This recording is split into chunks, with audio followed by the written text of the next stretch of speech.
রান্না করব বলুন তো? অনেক বেলা হয়ে গেল, রান্না চড়িয়ে দিই।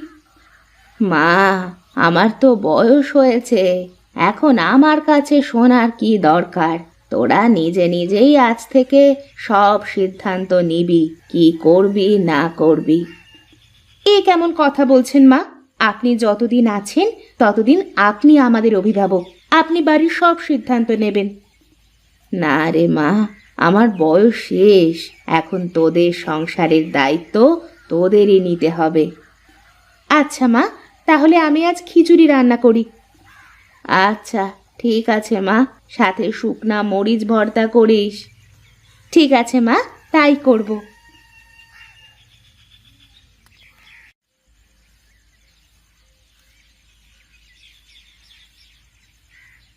কি রে মালতী, কি করছিস এখানে? রান্না করছি ভাবি। রান্না করছিস তো বুঝলাম, কিন্তু কি রান্না করছিস তাই বল তো।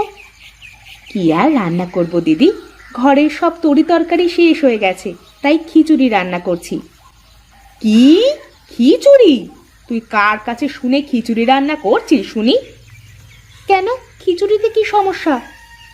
তুই রান্না করার আগে আমার কাছে একবার শুনে দেখতে পারতি। আমি তো মায়ের কাছে শুনে এসে তারপরে রান্না করতে বসেছি। এরপর থেকে যে কোনো কাজ করার আগে আমার কাছে শুনে নিবি। কেন, আমি তো মায়ের কাছে শুনে তারপরে রান্না করেছি, আর মা যতদিন বেঁচে আছে ততদিন মা তো এবারের অভিভাবক। তোর এত বড় সাহস, তুই আমার মুখে মুখে কথা বলিস? এখানে সাহসের কি হয়েছে? আমি তো ঠিকই বলেছি।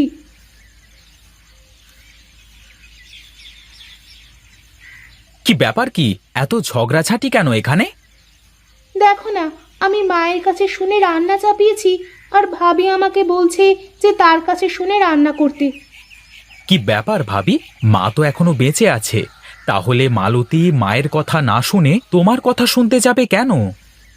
মা বেঁচে আছে বলে কি এই সংসারে আমার কোনো মূল্য নেই?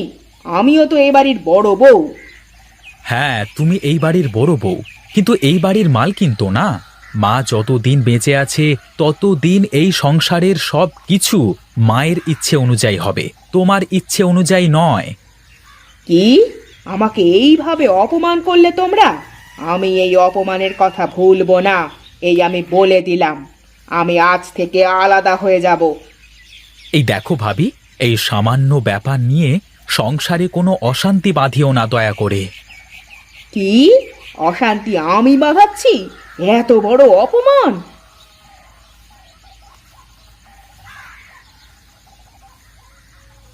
দেখেছো ভাবির ব্যবহার, দেখেছো? প্রতিদিন আমার সাথে এইরকম ব্যবহার করে ভাবি। বাদ দাও তো ভাবির কথা, সে তো অমনি। আমার খুব ক্ষুধা পেয়েছে, আমাকে খেতে দাও। আচ্ছা ঠিক আছে, তুমি ঘরে গিয়ে বসো, আমি খাবার নিয়ে আসছি।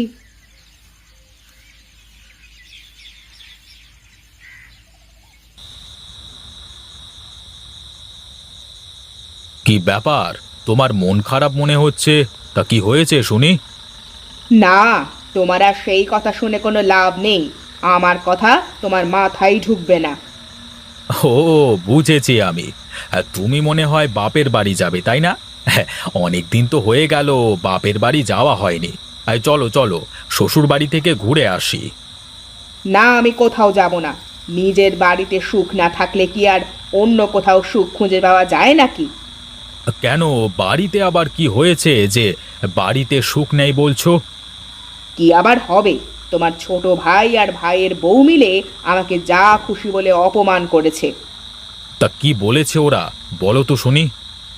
আমি একটু বলেছিলাম যে কোনো কাজ করার আগে আমার কাছে শুনতে, সেই জন্যে আমাকে কত কথা শোনালো। আমি নাকি এই সংসারে অশান্তি বাঁধাই। আরে মা তো এখনো বেঁচে আছেন, তাহলে মায়ের কাছে না শুনে তোমার কাছে কেন শুনবে বলো? সংসারের সবকিছু মা যতদিন বেঁচে থাকবেন ততদিন মাকে সামলাতে দাও, বুঝলে? আমি অত শত বুঝি না। আমি আজ থেকে আলাদা হয়ে যাব। আমি আর এই সংসারে থাকতে পারবো না। তুমি সংসারের চাল চুলো সব ভাগাভাগি করে দাও, আমি আলাদা হয়ে যাব। তুমি কি পাগল হয়ে গেছো নাকি? কি বলছো এসব? এই সামান্য ব্যাপার নিয়ে কি কেউ সংসার ভাগ করে নাকি? আমি জানতাম তুমি আমার কথায় কানই দেবে না। আমাকে অপমান করেছে তো, তোমাকে তো করছে না, তাই তোমার গায়ে জ্বালা বাঁধে না। আচ্ছা আচ্ছা, হয়েছে হয়েছে, কাল আমি সুজয়ের সাথে কথা বলে দেখব। কি হয়েছে বাবা? আমাকে ডেকেছিস কেন তোরা? মা, বড় ভাবি কিন্তু দিন দিন খুব খারাপ ব্যবহার করতে শুরু করেছে। একটু থেকে একটু হলেই আমাকে বলে আলাদা হয়ে যাব, থাকবো না সংসারে। হাতের 5 আঙুল কি আর সমান হয় রে বাবা? বড় বউ একটু খিটখিটে স্বভাবের। সবাই মিলেমিশে থাকাটাই তো সংসারের নিয়ম। শোনো ছোট বৌমা, আমি তোমাকে বলি, সব সময় তুমি একটু ছাড় দিয়ে চলার চেষ্টা করবে, তাহলে দেখবে বড় বউ আর কিছু বলতে পারবে না। না মা, মানুষকে ছাড় দিলে মানুষ আরো মাথায় চেপে বসে, তাই কোনো ছাড় দেওয়া চলবে না। ছাড় দিলে কেউ ছোট হয়ে যায় না রে মা। ছাড় দেওয়া তো অনেক বড় একটা গুণ।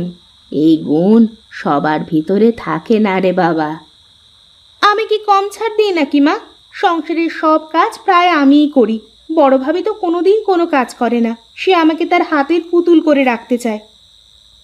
অনেক রাত হয়েছে, এখন তোরা ঘুমা। আমি কাল সকালবেলা এর একটা ব্যবস্থা করে দেব।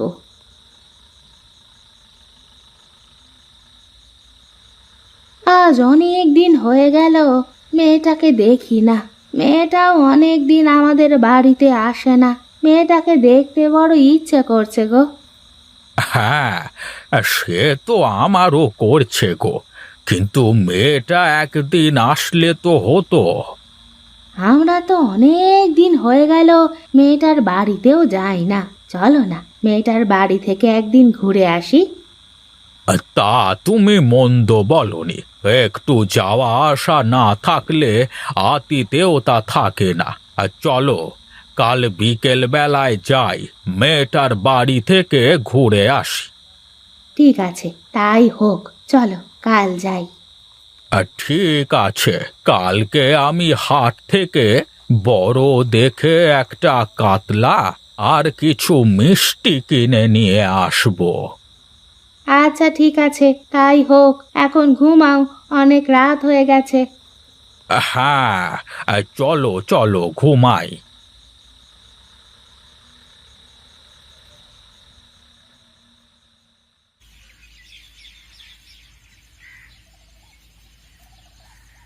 ওগো, কোথায় গেলে? আমাকে এক ঘটি জল দাও তো, হাত মুখ ধুয়ে বাজারের দিকে যাই একটু।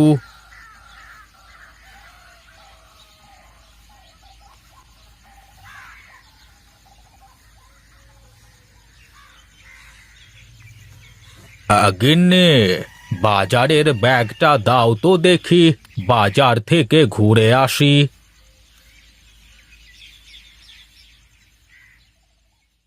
এই নাও ব্যাগ, তাড়াতাড়ি ফিরে এসো কেমন?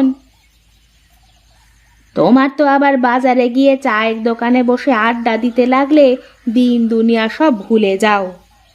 কি আর করব, এই শেষ বয়সে ওখানেই একটু শান্তি মেলে।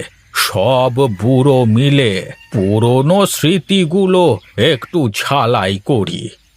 তা সব ঠিক আছে, তবে আজ তোমার ঝালাই বাদ দিয়ে তাড়াতাড়ি বাড়ি চলে এসো না গো, মেয়ের বাড়িতে যেতে হবে তো। হ্যাঁ, তুমি সব গুছিয়ে রাখো, আমি বাজার থেকে ফিরে এসেই চলে যাব। আচ্ছা ঠিক আছে, তাই হবে, তুমি এসো।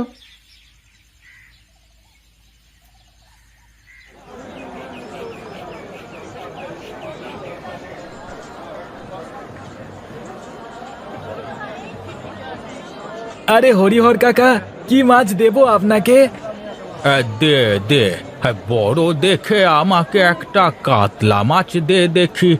মেয়ের বাড়িতে যেতে হবে, বুঝলি তো। হ্যাঁ আচ্ছা কাকা, এই নাও, এই বড় মাছটা নিয়ে যাও, খুব ভালো হবে। এই পাশের গ্রামের বিলের মাছ। আচ্ছা আচ্ছা, দে দে। এই নাও টাকা, আমি মিষ্টির দোকানে যাই।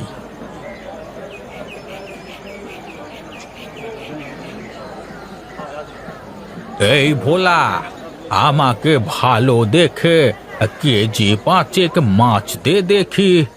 হে, এই এত মিষ্টি দিয়ে কি হবে গো হরিহর কাকা? কোথাও যাবে নাকি?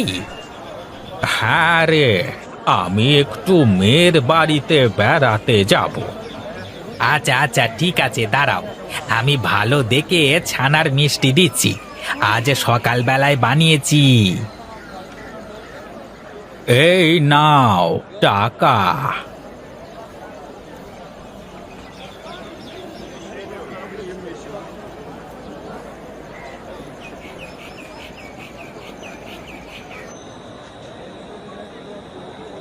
কি ব্যাপার কাকা বাবু, কোথায় চললে? বাড়ি যাবে নাকি? হ্যাঁ রে গণেশ, হ্যাঁ, ভালোই হয়েছে তোর সাথে দেখা হয়ে। আমরা আমরা আজকে মেয়ের বাড়িতে যাব। হ্যাঁ, আমাদের দিয়ে আসতে পারবি তুই? কেন পারবো না, অবশ্যই পারবো। বেশ বেশ, চল তবে।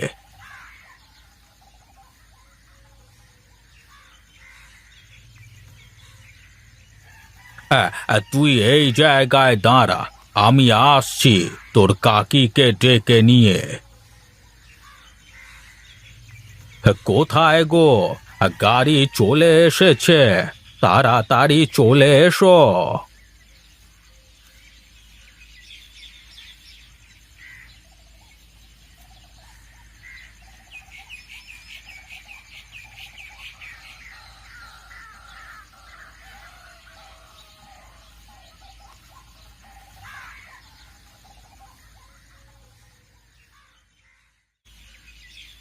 মা, বাবা, তোমরা কতদিন পর আসলে আমাদের বাড়িতে। আমি ভাবছিলাম আমি যাব বেড়াতে। এসো, ভেতরে এসো।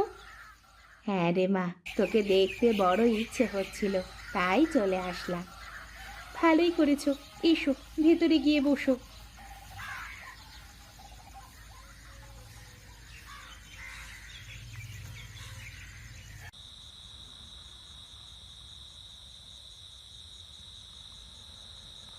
জানেন বেয়ান, আপনার মেয়েটা একদম খেতে চায় না, আর ভালো মন্দ খেতেই চায় না।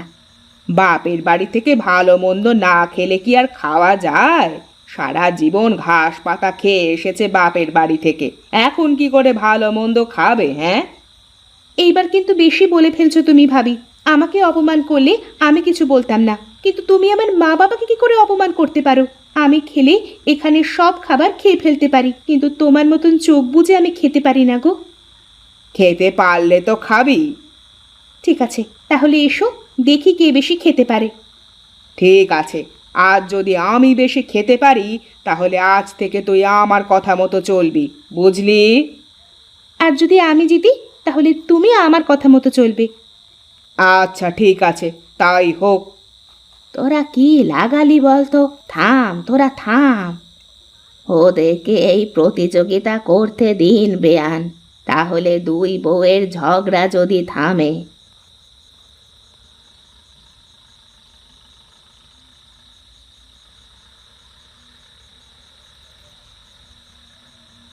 আমি আর খেতে পারবো না, তুই জিতে গেছিস মালতী। কিন্তু আমাকে একটা কথা বলতো, তুই এত খাবার খেতে পারিস, কিন্তু তারপরেও এত অল্প খাস কেন তুই? আমি সবাইকে খাওয়ানোর পর যা বেঁচে থাকি তাই খাই। আমার ভুল হয়ে গেছে রে, আমাকে তুই মাফ করে দে মালতী। কি বলছো তুমি এইসব? আমি সারা জীবন তোমাকে আমার দিদির মতন দেখেছি, আর বড় হয়ে মাপ চাইতে নেই।